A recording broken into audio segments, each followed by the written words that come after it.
ఇదే సర్వము, ఈ లోకమే, ఈ వ్యక్తే సర్వం అనుకున్న సార్లు ఎన్నోసార్లు ఎదురుదెబ్బలు, హార్ట్ బ్రేక్స్ కదా. కానీ దేవుడు, ఇదిగో నన్ను నమ్ము, ఏ మనిషిని నాకంటే ఎక్కువగా పెట్టావనుకో ఆ మనిషి ద్వారా నేను ఒప్పగలుగుతాను. అవునా? ఈరోజు మనిషి ఏంటి, వస్తువులేంటి, వ్యాపారం ఏంటి, what ever you put above God, those very things will hurt you. ఈరోజు అందుకని దేవాది దేవుని స్తుతిద్దాం, దేవుని కీర్తిద్దాం. ఏమన్నానంటే, దేవ అన్ని రుచులు చూస్తాను కానీ నీకు వంటి వారు ఎవ్వరు లేరని ఈరోజు రూఢిగా చెప్పగలుగుతున్నాను ప్రభు.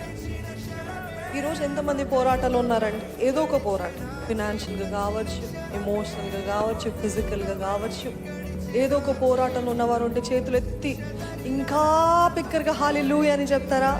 నిజంగా హృదయపూర్వకంగా చెప్పగలిగిన వారు ఉన్నారా?